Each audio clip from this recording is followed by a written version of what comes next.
नोंथांनाव कैंसर बेमार डायबिटिस बेमारफोर दं नामा? जुदि नोंथांनाव कैंसर बेमार डायबिटिस बेमारफोर बायदिफोर दं अब्ला बेफोर बेरामनिफ्राय माबोरै बारग'नो हागोन बेखौ बड'लेण्ड बुब्लिया नोंथांमोननि गेजेराव लानानै फैदों।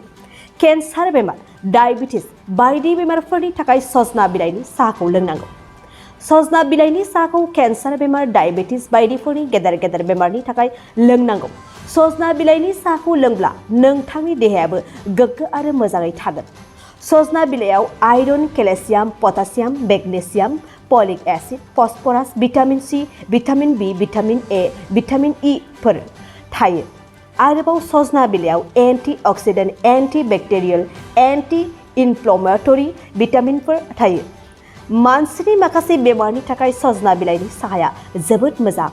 सजना बिलाइनि साहाखौ लोंब्ला जोंनि थैफोरा मोजाङै थायो।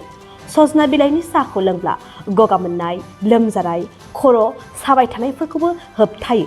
सजना बिलाइनि साहाया उदैनि माखासे बेमार, लिभार आरो हजमनि थाखायबो मोजां। हाथाइ सानाय, पायरियाफोरनि थाखायबो मोजां। सजना बिलाइनि साहाया कैंसर बेमार, डायबिटिस बायदि बेमारफोरखौबो होबथानायाव मदद खालामो। बङाइगाव मेरिडियान किया मटर श'रुमआ नोंथांमोननि थाखाय लानानै फैदों बाम्पार अफार।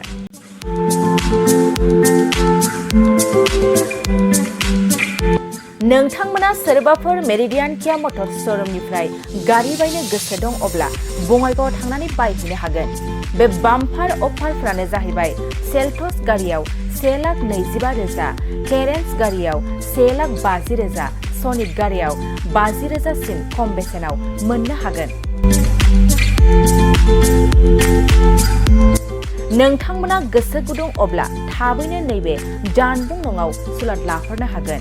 जानबुं अनजिमायानो जाबाय 0629 213 4455।